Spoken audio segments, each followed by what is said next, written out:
اللہ حفاظت فرمائے. ابتدا میں نے تھوڑی سی وہ بات عرض کی تھی، وہ یہ کہ جب کسی جگہ کے مسلمان نماز پڑھ سکتے ہوں، رکاوٹ کوئی نہ ہو، پھر بھی نہ پڑھیں. جب کسی جگہ کے مسلمان روزہ رکھ سکتے ہوں اور سستی کی وجہ سے روزے نہ رکھیں. جب کسی جگہ کے مسلمان زکوٰۃ دے سکتے ہوں پھر بھی نہ دیں. جب کسی جگہ کے مسلمان حرام کاموں سے بچ سکتے ہوں پھر بھی نہ بچیں. جب کسی جگہ کے مسلمان قرآن پڑھ سکتے ہوں پھر بھی قرآن کے ساتھ ان کا تعلق قائم نہ ہو. جب کسی جگہ کے مسلمان اپنی نبی کی ایک سنت پر عمل کر سکتے ہوں پھر بھی نہ کریں. تو اللہ تعالیٰ شانوں کی طرف سے کبھی خطرناک فیصلے آتے ہیں، وہ یہ کہ جب تم آزادی کے دور میں میرے دین پر عمل کر سکتے تھے پھر بھی تم نے عمل نہیں کیا، تو میں ایسے حالات لے آؤں گا کہ تم چاہو گے بھی عمل کرنا تو کر نہیں سکو گے. اس کی مثال نمبر 1 اندلس کی میں نے پیش کر دی تھی کہ اندلس میں 800 سال تک مسلمانوں کی حکومت رہی، اور بعد میں جب خرابیاں شروع ہو گئی تو وہ حالات آ گئے کہ اگر وہ قرآن پڑھنا چاہے تو نہیں پڑھ سکتے تھے، اپنی عورتوں کی عصمتیں بچانا چاہیں تو نہیں بچا سکتے تھے، بلکہ کیا ان کی تو جان بھی باقی نہیں رہی، اور وہاں کے مسلمان یا تو مارے گئے یا عیسائی بن گئے یا وہاں سے فرار ہو گئے. اور اس طرح سے 800 سال کا مسلم ملک جو اذانوں سے آباد تھا، وہ 800 سال کا مسلم ملک کفرستان بن گیا.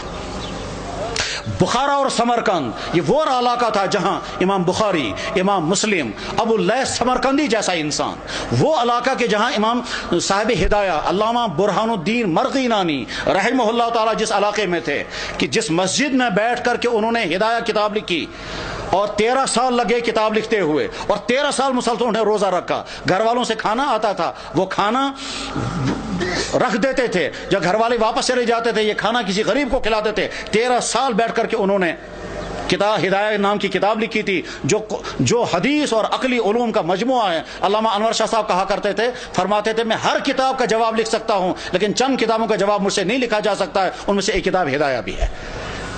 جس مسجد میں صاحب ہدایہ نے وہ کتاب لکھی تھی اس مسجد میں شراب کھانا چلتا ہے.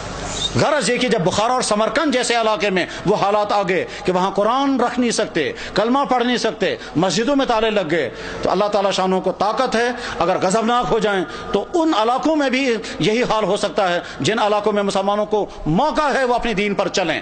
میرے بھائیوں، اس غلط فہمی میں مت رہیں کہ ہمارے لیے وہ حالات نہیں آ سکتے ہیں. ہماری پچھلی تاریخ میں ایسے حالات آ چکے ہیں.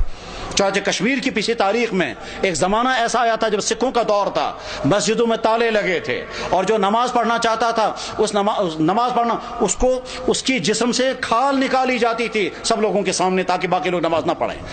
سری نگر کی جامع مسجد میں گھوڑے باندھے گئے تھے، تمام مسجدیں مسمار کر دی گئی تھی. اس وقت لوگ نماز پڑھنا نہیں پڑھ سکتے تھے، یہ اذانیں بین ہو گئی تھی. جب کسی جگہ کے مسلمان اپنی دین کی ناقدری کرنے لگتے ہیں تو ایسے حالات آ سکتے ہیں. اور اس کی مثال اس بات کی مثال نہیں کہ مسلمانوں نے ناقدری کی، وہ تو ظلم ہے، لیکن مثال ہمارے سامنے ہے برما کے حالات، جہاں کے مسجدیں ختم، جہاں کے مدرسے ختم، جہاں کے داڑھیوں کے ایک بال کر کے نوچتے ہیں، جہاں علماء کو کھڑا کر کے اور سوئیاں مار کر کے ان کو شہید کرتے ہیں، جہاں ایک مسلمان خاتون کے ساتھ 20 30 بلکہ 100 آدمی بدکاریاں کرتے ہیں اور کھلے عام کرتے ہیں، جہاں مسلمان عورتوں کو کھڑا کر کے آگ لگا کر جلا دیتے ہیں، جہاں مسلمان عورتوں کی گودوں کے اندر ان کے بچوں کو ذبح کر دیتے ہیں، اور ساری دنیا کے مسلمان دیکھ رہے ہیں مگر کوئی کچھ نہیں کر سکتا. جب ان مظلوم مسلمانوں کے لیے کوئی آواز نہیں اٹھا رہا ہے تو آپ بے فکر یہ مت رہیں ہمارے ساتھ اگر کبھی ایسا ہوا تو ساری دنیا کے مسلمان سرگرم ہو جائیں گے. آج کا مسلمان بے حس ہو چکا ہے. آج کا مسلمان دنیا کے حکمران، ان کے بیوروکریٹ،